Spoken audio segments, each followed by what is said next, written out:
Student, तो हम बात कर रहे थे कि किडनी कैसे हमारे पास अपना मैकेनिज्म करती है, उसका मतलब पार्ट कैसे होता है। अब हम बात करते हैं रेगुलेटरी फंक्शन ऑफ किडनी।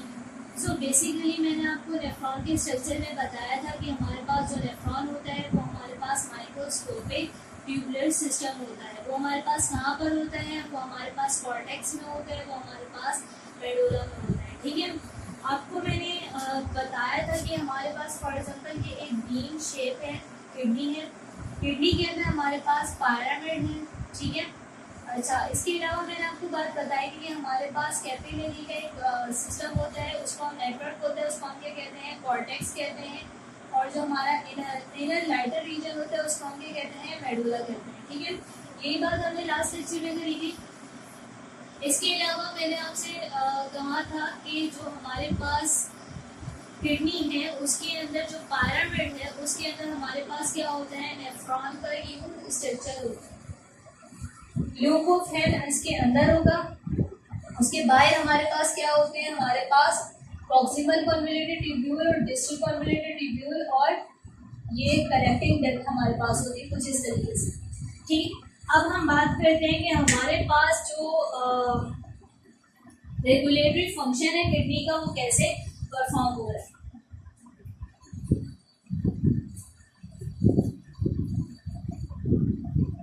सबसे पहले हम बात करते हैं कि हमारे पास 4 किस्म के रेगुलेटरी फंक्शन होते हैं। Number 1 ultrafiltration, then reabsorption, then हमारे पास ट्यूबुलर सिक्रेशन आती है, देन हमारे पास आता है काउंटर करंट एक्सचेंज आता है।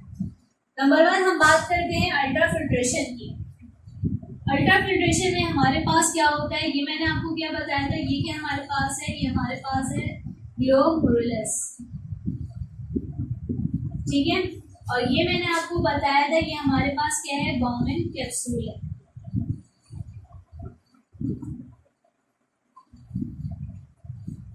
अब होता क्या है कि यहाँ पर हमारे पास ये एक मेम्ब्रेन होती है, मेम्ब्रेन के अंदर हमारे पास फिल्ट्रेशन लगी हुई है, यहाँ पर भी और यहाँ पर भी। जो हमारे पास एफेरेंट आर्टरियोल्स हैं उसके अंदर जितना भी हमारे पास ब्लड होता है वो यहाँ से आता है और एफेरेंट आर्टरियोल से निकल रहा है। ठीक है, जो एफेरेंट आर्टरियोल्स हैं इसका जो हमारे पास डायामीटर है ये हमारे पास क्या है? ज्यादा है। लेकिन जो एफेरेंट आर्टरियोल है इसका जो डायामीटर है, फॉर एग्जांपल ये हमारे पास एफेरेंट आर्टरियोल है, इसका ये जो डायामीटर आप कह लो ये हमारे पास क्या है? ज्यादा है। जो एफेरेंट आर्टरियोल है इसका डायामीटर हमारे पास क्या है? वो कम है, इसका डायामीटर हमारे पास कम है। ठीक है, जब ब्लड हमारे पास एफेरेंट आर्टरियोल्स में जाता है तो इसका हमारे पास प्रेशर क्या होता है? ज्यादा होता है। ब्लड का हमारे पास क्या प्रेशर होता है? ज्यादा होता है। लेकिन जब एफेरेंट आर्टरियोल्स में आ जाओ तो यहाँ पर हमारे पास डायमीटर कम है, तो इसलिए यहाँ पर हमारे पास ब्लड जो है उसका जो यहाँ पर हमारे पास फ्लो है उसकी वजह से हमारे पास ज्यादा फ्लो है, इसकी वजह से हमारे पास यहाँ पर ग्लोमेरुलस के अंदर हमारे पास जो ब्लड का जो प्रेशर होता है वो ज्यादा होता है। क्यों? क्योंकि एफेरेंट आर्टरियोल्स जो है उनका डायमीटर ज्यादा है, ब्लड का फ्लो ज्यादा है। जो एफेरेंट आर्टरियोल्स है उनका डायमीटर कम है और ब्लड का फ्लो हमारे पास कम है। ठीक, नंबर 2 पॉइंट हमारे पास अल्ट्राफिल्ट्रेशन कैसे होती है कि हमारे पास बाउमेन कैप्सूल और जो हमारे पास ग्लोमेरुलस है इनके दरमियान एक स्पेस है, एक कैविटी है। उस कैविटी के अंदर हमारे पास डिफरेंट स्पोर्स हैं। ठीक, वो स्पोर्स कह लो या आप कह लो डिफरेंट हमारे पास सीज है। सीज जो आप मतलब समझते हो जिससे आप छान रहे हो, छन्नी जो होगी वो आपके पास सीज कहलाती है। ठीक है, इसके थ्रू क्या होता है? हमारे पास फिल्ट्रेशन हो रही होती है। फॉर एग्जांपल अगर हमारे पास ग्लोमेरुलस के अंदर नेगेटिव इलेक्ट्रॉन है, कोई हमारे पास एलिमेंट है उसके पास नेगेटिव इलेक्ट्रॉन है और वो एक वही एलिमेंट हमारे पास बाउमेन कैप्सूल के अंदर भी उसके पास भी नेगेटिव इलेक्ट्रॉन है। जब ये नेगेटिव इलेक्ट्रॉन वाला इस सीज के पास आएगा तो ये क्या होगी? इसको वापस भेजेगी। क्यों? क्योंकि इसके पास भी जो इलेक्ट्रॉन है वो नेगेटिव वाला है, जो एलिमेंट है उसके पास जो इलेक्ट्रॉन है वो नेगेटिव है। लेकिन अगर ग्लोमेरुलस के अंदर हमारे पास पॉजिटिव इलेक्ट्रॉन वाला कोई भी एलिमेंट आता है फिल्ट्रेशन के लिए सीव के पास आता है। फिर क्या होगा, हमारे पास बॉमन कैप्सूल के पास कौन सा इलेक्ट्रॉन है, नेगेटिव इलेक्ट्रॉन है। फॉर एग्जांपल आपके पास क्लोरीन है, क्लोरीन के पास नेगेटिव चार्ज है, ठीक है। और यहाँ पर क्या है, सोडियम है, सोडियम के पास क्या है, पॉजिटिव चार्ज है। सोडियम जो है हमारे पास यहाँ पर फिल्ट्रेशन के पास आएगा तो क्या हो जाएगा, वो हमारे पास बॉमन कैप्सूल के पास पहुंच जाएगा। क्यों पहुंच जाएगा, क्योंकि हमारे पास इसके पास नेगेटिव चार्ज था, इसके पास, इसके क्लोरीन के पास नेगेटिव चार्ज था, सोडियम के पास पॉजिटिव चार्ज था, दोनों की अट्रैक्शन हुई। ये जो हमारे पास कैविटी थी, इससे ये जो था रीअब्सॉर्ब हो गया, फिल्ट्रेट हो गया। और ये फिल्ट्रेट हमारे पास, इसको हम यहाँ पर आइन नहीं कहेंगे, इसको हम कहेंगे फिल्ट्रेट कहेंगे। ये फिल्ट्रेट हमारे पास किस जगह आ गई, हमारे पास प्रॉक्सिमल कन्वोल्यूटेड ट्यूब्यूल्स के अंदर आ गई, ठीक है। मैं अगेन रिपीट कर रही हूँ। फर्स्ट है हमारे पास क्या होता है, ग्लोमेरुलस होता है, इसके अंदर हमारे पास डायमीटर ज्यादा होता है किसका, अफेरेंट आर्टरियोल का, as compare to efferent arterioles के, ठीक है। ब्लड प्रेशर डायमीटर ज्यादा होने की वजह से यहाँ पर ब्लड का फ्लो भी क्या होता है, ज्यादा होता है। आगे जाकर आपका ब्लड का फ्लो भी कम हो जाता है, जिसकी वजह से हम कहते हैं ग्लोमेरुलस का हमारे पास ब्लड फ्लो क्यों ज्यादा होता है, क्योंकि हमारे पास आर्टरियोल्स जो होती है, अफेरेंट आर्टरियोल्स, इनका डायमीटर ज्यादा होता है, ठीक। अगर रीजन में पूछा जाए कि अपेरेंट आर्टरियोल्स जो होती है उसका डायमीटर क्यों ज्यादा, वो ब्लड प्रेशर, ग्लोमेरुलस का ब्लड प्रेशर क्यों ज्यादा होता है, आप लिख लेना कि अपेरेंट आर्टरियोल्स जो है उनका डायमीटर ज्यादा होता है, इसलिए क्या होता है यहाँ पर ग्लोमेरुलस का आपके पास ब्लड प्रेशर ज्यादा होता है। अच्छा, ग्लोमेरुलस और बॉमन कैप्सूल के दरमियान हमारे पास क्या होता है, एक स्पेस है, कैविटी, मेम्ब्रेन है, ठीक है। उसके अंदर हमारे पास जितने भी हमारे जो हैं फिल्ट्रेट हैं वो उससे पास थ्रू होते हैं। ये हमारे पास जो फिल्ट्रेट पास थ्रू जो हो रहे होते हैं, इससे गुजर जो रहे होते हैं, वो दो चीजों पर डिपेंड करते हैं। एक जो होता है हमारे पास सीज साइज के ऊपर, सीज के साइज के ऊपर डिपेंड कर रहा होता है। दूसरी चीज हमारे पास किस चीज पर डिपेंड कर रहा होता है, वो चीज हमारे पास कहलाती है इसका डायामीटर, सॉरी इसके इलेक्ट्रॉन के ऊपर डिपेंड कर रहा होता है। इलेक्ट्रॉन के ऊपर कह सकते हो या इसके चार्ज के ऊपर। साइज अगर हमारे पास बड़ा मॉलिक्यूल होगा वो इस फिल्ट्रेट से पास नहीं होगा, वो वापस हमारे ब्लड के अंदर चला जाएगा। लेकिन अगर हमारे पास अगर एक पॉजिटिव चार्ज वाला आ रहा है, यहाँ पर पॉजिटिव चार्ज होगा तो क्या हो जाएगा, वो वापस भेज देगा। अगर यहाँ नेगेटिव चार्ज है, यहाँ पर भी नेगेटिव चार्ज वाला कोई एलिमेंट हमारे पास मौजूद होगा तो वो उसको भी वापस भेज देगा। लेकिन यहाँ अगर पॉजिटिव है, यहाँ अगर नेगेटिव है, तो वो चार्ज होगा इस यहाँ से पास हो जाएगा और बॉमन कैप्सूल के अंदर आ जाएगा। बॉमन कैप्सूल के आने के बाद क्या होगा, ये हमारे पास प्रॉक्सिमल कन्वोल्यूटेड ट्यूब्यूल्स के अंदर आ जाएगा।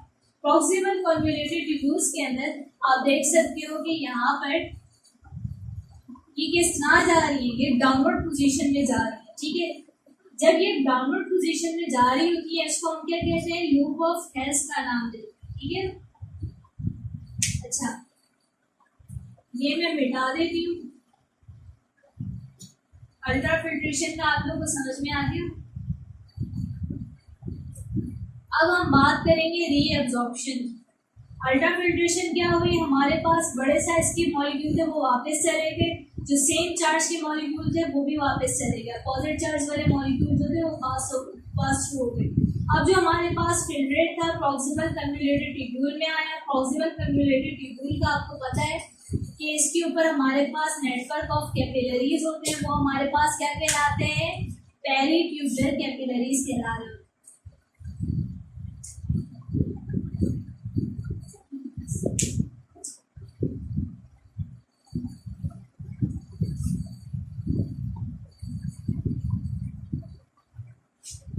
ये हमारे पास कहला रही होती है पेरीट्यूबुलर कैपिलरीज।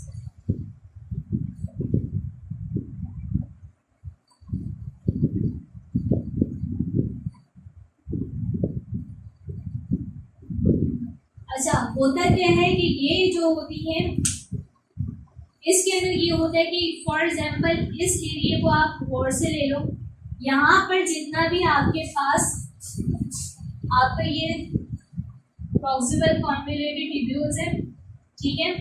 यहाँ पर इसके ऊपर सेल है, इसके ऊपर जा रही है पेरीट्यूबुलर कैपिलरीज, ठीक है। होता क्या है, फॉर एग्जाम्पल यहाँ पर कोई भी आपके पास एक एलिमेंट है, वो यहाँ पर क्या होगा, फॉर एग्जाम्पल यहाँ पर ग्लूकोज है, ग्लूकोज को बॉडी, ग्लूकोज जो है वो बॉडी के लिए नेसेसरी होती है, बॉडी को उसकी जरूरत होती है, वो इस सेल में डिफ्यूज होगा, फिर यहाँ से इस कैविटी में जाएगा, इस कैविटी में जाने के बाद वो ग्लूकोज का मॉलिक्यूल पेरीट्यूबुलर कैपिलरीज के अंदर वापस चला जाएगा। पहले हमने बात करी कि हमारे पास क्या होगी, अल्ट्राफिल्ट्रेशन होगी, देन हम बात करेंगे अब हमारे पास क्या होगा, हमारे पास रीअब्जॉर्प्शन होगी। रीअब्जॉर्प्शन कैसे होगी, फॉर एग्जांपल हमारे पास कोई भी ग्लूकोज का एलिमेंट था, वो हमारे पास प्रोक्सिमल कन्वोल्यूटेड ट्यूब्यूल्स में था, वो अपने सेल में डिफ्यूज हुआ, सेल से वो कैविटी में गया, इस कैविटी के अंदर, इस कैविटी में आने के बाद जो हमारे पास पेरीट्यूबुलर कैपिलरीज थी उनने उसे दोबारा से रीअब्जॉर्ब कर लिया। इसको हम क्या कहेंगे, हम इसे कहेंगे रीअब्जॉर्प्शन कहेंगे, ठीक है। उसके बाद क्या होता है, उसके बाद ये होता है कि हमारा जो ब्लड है, वो हमारा फिल्ट्रेट है, वो डाउनवर्ड पोजीशन में आता है, यानी लूप ऑफ हेल्थ के अंदर आता है। जब वो डाउनवर्ड पोजीशन में आ रहा होता है तो यहाँ पर जो हमारे पास असेंडिंग लिम्ब है, सॉरी डिसेंडिंग लिम्ब है,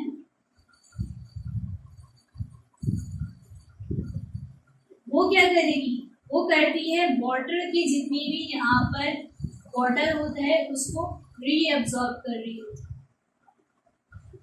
जब डिसेंडिंग लिम्ब वाटर को रीअब्सॉर्ब कर रही होती है तो क्या हो जाता है कि एक पॉइंट ऐसा आता है कि यहाँ पर हमारे पास जो हमारा यूरिन होता है वो कंसंट्रेटेड हो जाता है। क्यों? क्योंकि उससे पानी चला गया।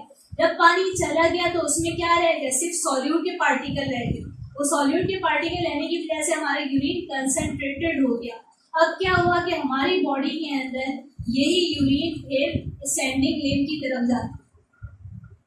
जब ये फिल्ट्रेट हमारे पास असेंडिंग लिम्ब की तरफ जाएंगे तब क्या होगा कि हमारे पास जितने भी यहाँ पर सोडियम आयन या आप कह लो कि क्लोरीन आयन जो होंगे यानी सॉल्यूट हमारे पास होंगे वो यहाँ पर रीअब्सॉर्ब हो रहे होंगे।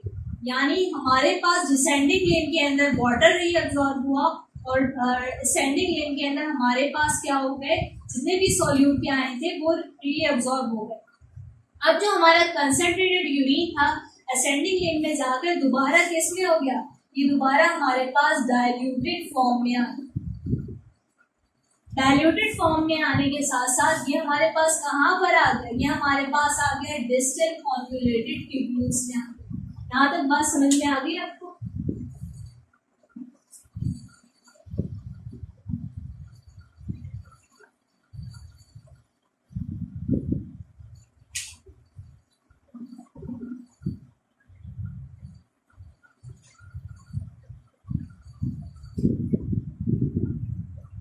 अच्छा, जो हमारे पास असेंडिंग लिम्ब है इसके अंदर जो हमारे पास सोडियम और क्लोरीन जो मैं आपसे कह रही हूँ सॉल्यूट आए रीअब्सॉर्ब हो रहे हैं, ये हमारे पास किसके थ्रू हो रहे हैं, ये हमारे पास एनर्जी की मदद से हो रहे हैं, ठीक है। अच्छा, जब हमारे पास डिसेंडिंग लिम्ब में आया तो डिसेंडिंग लिम्ब में आपको पता होगा कि हमारी बॉडी के अंदर डिफरेंट नाइट्रोजीनियस हमारे पास वेस्ट होते हैं। फॉर एग्जांपल हमारे पास बॉडी के अंदर हमारे पास होंगे क्रेटेनिन होगा, अमोनिया होंगे, डिफरेंट हमारे पास जो ड्रग्स हैं, कुछ पॉइजनस ड्रग्स आप कह लो या नाइट्रोजीनियस सब्सटेंस कह लो, ब्लड से क्या होंगे डायरेक्टली फिल्टर हो रहे होते हैं, ठीक है।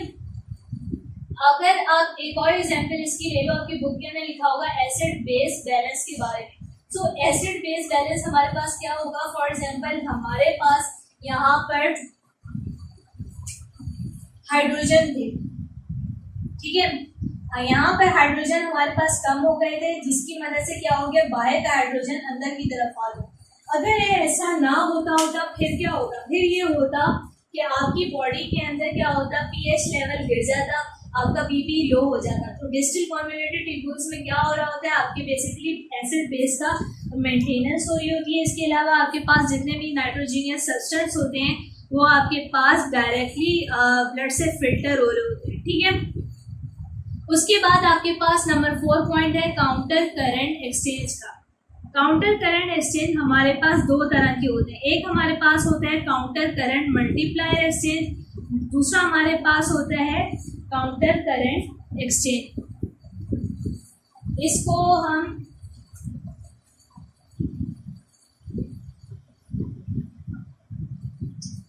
इसके मैं साथ ही आपको डायग्राम के साथ ही बता देती हूँ, ये भी लिखा है ताकि आप लोग साथ साथ नोट डाउन करते रहो।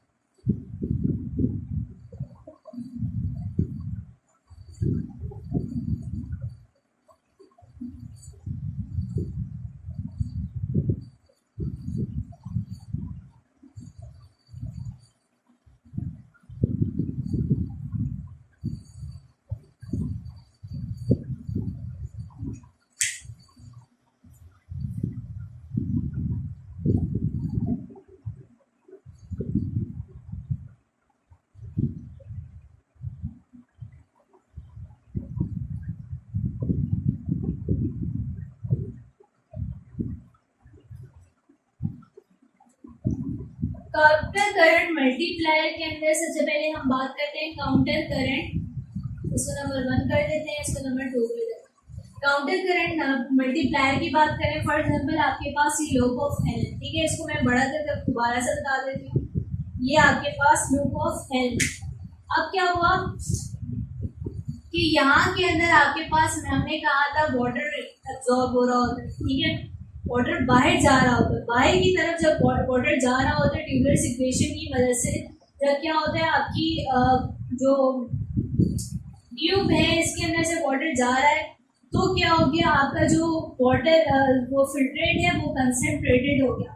कंसनट्रेटेड हो गया जब वो हमारे पास डिसेंडिंग लेन में क्या हो गया, हमारे पास वाटर निकल गया, जिसकी वजह से हमारे पास क्या हो गया, हमारे पास अपना फिल्ट्रेट हमारा कंसनट्रेटेड हो गया। जब ये गया असेंडिंग लेन की तरफ, तो क्या हुआ कि हमारे पास हमारे जितने भी आयन थे लाइक सोडियम और क्लोरीन, ये हमारे पास यहाँ से सीक्रेट हुए, तो फिर क्या हुआ, रीएब्सॉर्ब हुए। फिर क्या हो जाता है हमारे पास, ये अपोजिट डायरेक्शन में हो रहा है, लाइक हमारे पास यहाँ से वाटर निकल रहा है, यहाँ से हमारे पास आयन निकल रहे हैं।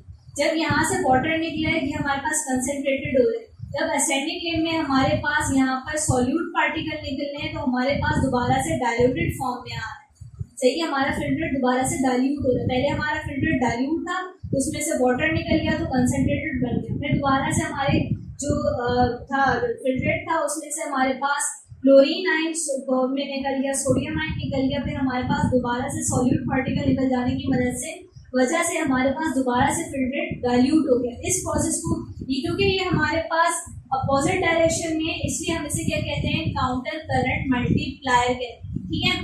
अगर हम काउंटर करंट एक्सचेंज की बात करें, तो आपको मैंने बताया था कि हमारे पास ऊपर जो होता है tubular capillary system, peritubular capillaries कहलाते हैं। अगर वो डाउनवर्ड पोजीशन में आ जाए लाइक SARU कैपिलरीज, उसको हम क्या कहते हैं, उसे हम कहते हैं वासा रेक्टा कहते हैं, ठीक है। वासा रेक्टा के अंदर क्या होता है, जो हमारा जितना भी फॉर एग्जांपल वाटर है वो रीअब्सॉर्ब हो रहा होता है, ठीक है। यहाँ से क्या हो रहा होता है, वाटर दोबारा से रीअब्सॉर्ब हो रहा होता है, इसके लिए इसको हम क्या कहते हैं, काउंटर करंट एक्सचेंज कह रहे होते हैं, ठीक है। और ये किसकी मदद से हो रहा होता है, ये हमारे पास लूप ऑफ हेल्म की मदद से हो रहा होता है, ठीक है। यहाँ पर हमारे पास regulatory function of kidney complete हो गया। नेक्स्ट टॉपिक की तरफ हम जाते हैं, जो कि है हमारे पास एडॉप्टेशन ऑफ किडनी।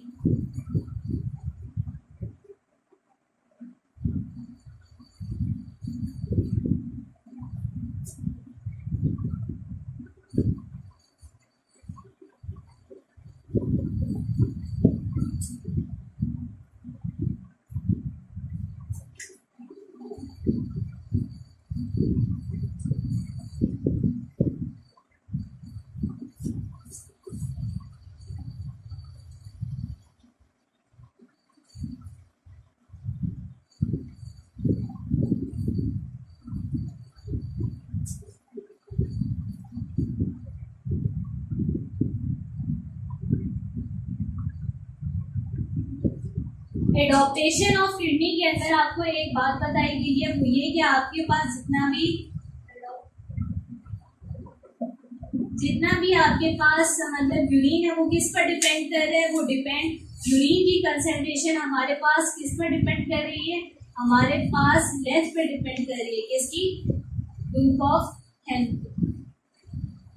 ठीक है, ये जितना बड़ा होगा उतना ज्यादा हमारे पास कंसंट्रेटेड यूरिन होगा, ये जितना छोटा होगा उतना हमारे पास कंसंट्रेटेड यूरिन कम होगा। ठीक है, जितनी इसकी लेंथ होगी वो उसको हमारे पास क्या करेगी, बताएगी कि हमारा यूरिन कैसा होगा।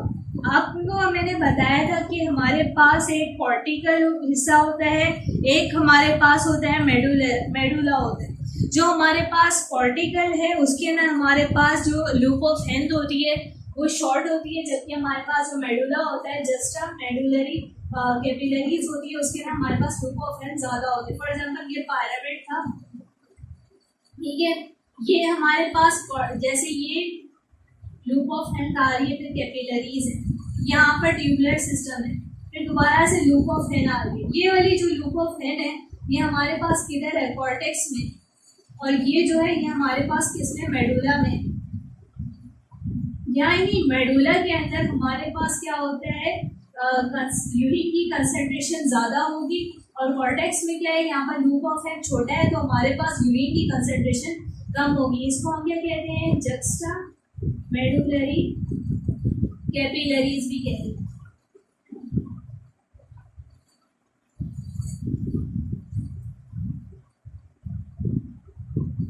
ठीक है,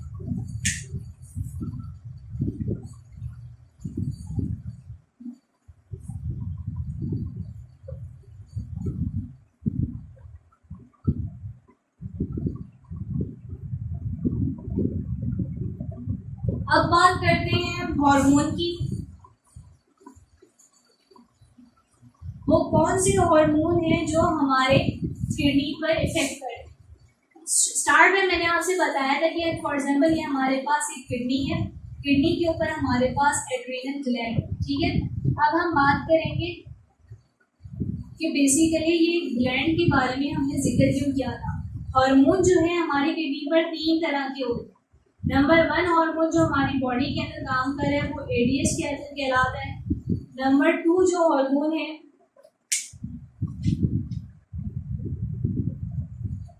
एल्डोस्टेरोन कहलाता है।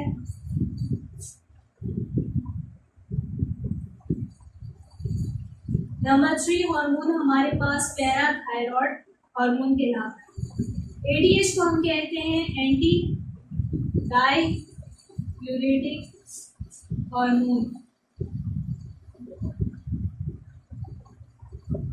ये जो है हार्मोन ये बेसिकली हमारे पास ब्रेन के अंदर होता है, पिट्यूटरी ग्लैंड वो रिलीज कर रहा होता है, और इसका काम क्या होता है, वाटर को रीएब्सॉर्ब करवाना है, ठीक है।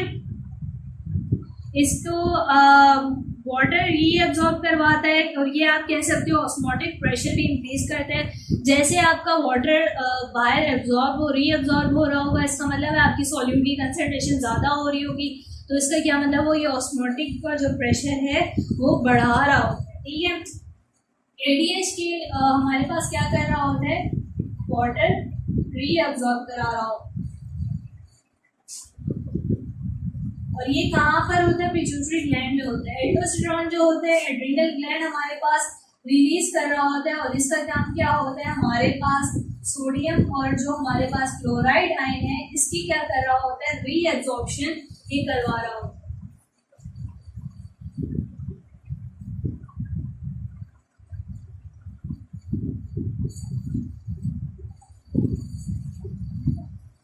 सिर्फ ये सोडियम की रीअब्सॉर्प्शन करवा रहा हूँ, ठीक है।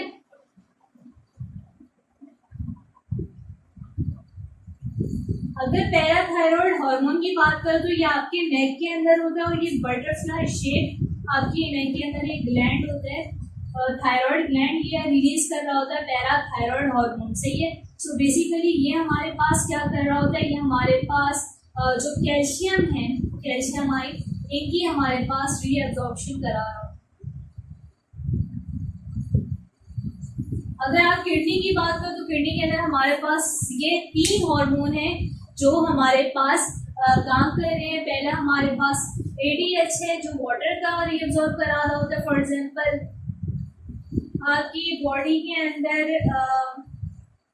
आपने रोजा रखा, रोजा रखने के बाद आपकी बॉडी के पास एक पिट्यूटरी ग्लैंड जो होता है एक सिग्नल देगा, वो कहेगा कि बॉडी के अंदर पानी की कमी है, तो जितना भी पानी जो है वो बाहर एक्सक्रीट करने की बजाय क्या करो उसे रीअब्सॉर्ब कर लो ताकि बॉडी जो है ज्यादा देर तक हाइड्रेट रह सके। तो ये कौन करवा रहा होता है? ये ADH करवा रहा होता है। एल्डोस्टेरोन जो होता है वो सोडियम की रीअब्सॉर्प्शन करा रहा होता है। फॉर एग्जांपल अगर आपका BP लो हो जाता है तो क्या होता है, ये एल्डोस्टेरोन का जो हार्मोन है ये आपका मतलब सोडियम लेवल को कंट्रोल करे होते हैं। अगर PTH की बात करें या पैराथायरॉयड हार्मोन की बात करें, ये हमारे पास क्या होता है कि हमारे थायराइड ग्लैंड के अंदर से रिलीज हो रहा होता है और ये भी क्या करता है, कैल्शियम की रीअब्सॉर्प्शन हमारे पास करा रहा होता है।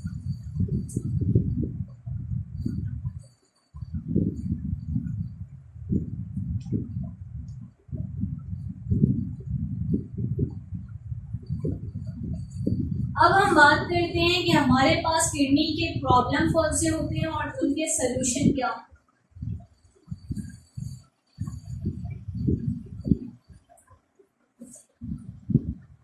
किडनी के प्रॉब्लम की अगर हम बात करें तो सबसे पहला हमारे पास प्रॉब्लम आ जाता है कि किडनी जो है उसके अंदर आपने सुना होगा स्टोन के बारे में सुना होगा। किडनी स्टोन हमारे पास जो है बहुत ज्यादा आम हुआ, ये हमारे पास आम क्यों है? ये इसलिए आम है क्योंकि हमारे पास कह सकते हो कि 70% जो है आपका जो आपका 70 से 80% आपकी क्या हो रहे होते हैं, आपकी ये बन रहा होता है पोटेशियम और मैग्नीशियम एंड कैल्शियम ऑक्सीलेट से बन रहा होता है, कैल्शियम एंड फॉस्फेट, कैल्शियम और फॉस्फेट जो है इसके ऑक्सीलेट की वजह से बन रहा होता है, यानी इसकी वजह से ये स्टोन बन रही होती है। ठीक है, अच्छा 20% जो है हमारे पास किस वजह से बन रही होती है? 20% हमारे पास बन रही होती है इन्फेक्शन स्टोन की वजह से बन रही होती है और 5% यूरिक एसिड की वजह से बन रही है।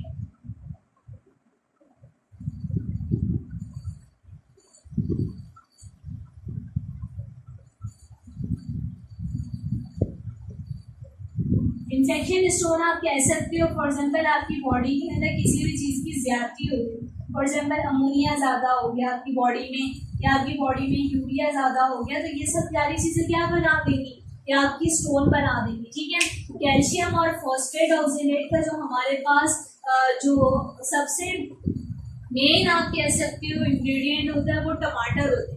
टमाटर अगर आप उसको छिलको समेत खाएंगे तो क्या होगा, आपके ज़्यादा से ज़्यादा चांसेस होंगे कि आपकी किडनी स्टोन बन सकती है। अच्छा, आपकी बॉडी में किडनी स्टोन बन गई, फिर अगर आप इसका इलाज कराने की तरफ जाओ, इसके ट्रीटमेंट प्लान की तरफ जाओ, तो ट्रीटमेंट प्लान भी इसका आपके पास मौजूद है। तो जो ट्रीटमेंट प्लान है वो इसका क्या होगा,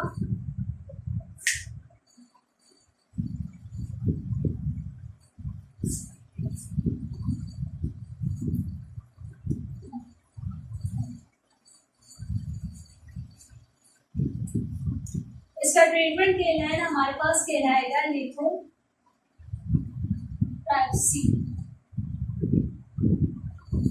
बेसिकली इसमें क्या होता है, आपके पास इलेक्ट्रिक शॉक वेव्स होती हैं, वो आपकी बॉडी में डाली जाती है। वो जो वेव्स होती हैं वो आपके पास क्या करती हैं, बॉडी के अंदर जितनी भी स्टोन किडनी में स्टोन होती है उसको ब्रेक डाउन कर देती है। ब्रेक डाउन करने के बाद क्या होता है, वो यूरिन के जरिए आपकी बॉडी से एक्सक्रिएट आउट हो जाते हैं। ठीक है, ये हमारे पास आजकल की एडवांस टेक्निक भी कहलाई जाती है। देन हमारे पास किडनी का जो प्रॉब्लम है वो सेकंड नंबर पर हमारे पास आ जाता है रीनल फेलियर। रीनल फेलियर में क्या होता है, हमारा किडनी जो होता है वो काम करना छोड़ देता है, वो हमारी बॉडी से नाइट्रोजीनियस बेस सब्सटेंस जो है वो एक्सक्रिएट करना छोड़ देता है। उसके छोड़ने की वजह से फिर क्या हो जाता है कि हमारी बॉडी अनेबल हो जाती है, हमारे स्टमक, हमारा रीनल सिस्टम, हमारी बॉडी में वीकनेस आ जाएगी, बहुत सारे ऐसे सिम्टम है जो हमारी बॉडी में क्लियर हो जाएंगे और इसका ट्रीटमेंट भी हमारे पास आता है। फॉर एग्जाम्पल अगर आप अपने रीनल सिस्टम को सही करना चाहते हो, आप चाहते हो आपका नाइट्रोजीनियस वेस्ट सब्सटेंस आपसे बॉडी से जाए, आपका मेटाबॉलिज्म अच्छे से काम करे, आपकी बॉडी में वीकनेस ना हो, आपकी बॉडी में नोजिया ना हो, आपकी बॉडी में वॉमिटिंग ना हो। नोजिया बेसिकली हम मछली को कहते हैं, ठीक है। मछली आना यानी उल्टी आर क्या जो हो रही होती है आपके पास आ रही होती है, लेकिन आपसे कुछ अंदर से निकल नहीं रहा होता, उसको आपके कहते हैं मछली कहते हैं, ठीक है। कंडीशन आपके पास नोजिया कहलाती है। इसके अलावा आपकी बहुत सारी वीकनेस हो जाती है।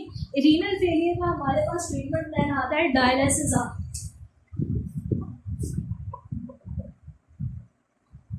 सही है। डायलिसिस के जरिए जो होते हैं पेशेंट अपना नाइट्रोजीनियस सब्सटेंस जो होता है अपनी बॉडी से एक्सक्रिएट कर रहे होते हैं, ठीक है।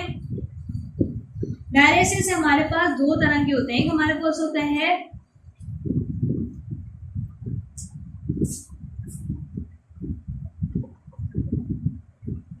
पेरिटोनियल डायलिसिस, दूसरा हमारे पास कहलाता है कीमो डायलिसिस। कीमो के अंदर क्या होता है, बेसिकली आपके पास एक ट्यूब होती है, इस ट्यूब के अंदर आपका ब्लड आ रहा होता है, आपका जा रहा होता है, यहाँ पर फिल्ट्रेट बने होते हैं डिफरेंट। ये फिल्ट्रेट क्या कर रहे होते हैं, आपकी बॉडी से जितना भी नाइट्रोजीनियस सब्सटेंस होता है उसको फिल्टर कर रहे होते हैं, ठीक है। ये बेसिकली आपके पास 6 से 10 घंटे का एक प्रोसेस होता है, जिसके जरिए आपकी बॉडी के अंदर से जितना भी नाइट्रोजीनियस सब्सटेंस होता है एक्सक्रिएट किया जाता है, और ये हफ्ते में 2 या 3 बार किया जाता है, ठीक है। अगर आप पेरिटोनियल डायलिसिस की बात करें तो आपकी बॉडी में इंसिजन किया जाएगा, फिर एक पाइप डाल दी जाएगी, पाइप की मदद से क्या होगा, एक कैल्चीजर होगा, वो अटैच कर दिया जाएगा बैग, वो बैग आपकी बॉडी के साथ अटैच रहेगा। ये आपका काफ़ी देर तक, काफ़ी घंटों का प्रोसीजर है, बहुत तकलीफ का प्रोसीजर है। इसके अंदर क्या होता है, टाइम भी बहुत आपका लग रहा होता है, और आजकल तो ये वैसे नहीं किया जा रहा पेरिटोनियल डायलिसिस की तरफ, हर कोई हीमोडायलिसिस की तरफ आएगा, क्योंकि ये कम टाइम लेता है और उसके अलावा ये हफ्ते में से 2 या 3 बार कराना होगा, ठीक है। यहाँ तक आपका चैप्टर कंप्लीट हो गया। चैप्टर इसके अलावा बस थर्मो रेगुलेशन का टॉपिक रह गया है, वो छोटा सा टॉपिक है, इंशाल्लाह आपको नेक्स्ट क्लास में मैं आपको करवा लूँगी। उसके साथ साथ जितने भी आपके क्वेश्चन होंगे वो हम नेक्स्ट क्लास में डिस्कस कर लेंगे, और कुछ टेस्ट भी ले लेंगे वाइवा का, जो आपको पता चल जाएगा कि आपकी कितनी तैयारी है कितनी नहीं है। सो आज के लिए इतना ही। Thank you so much.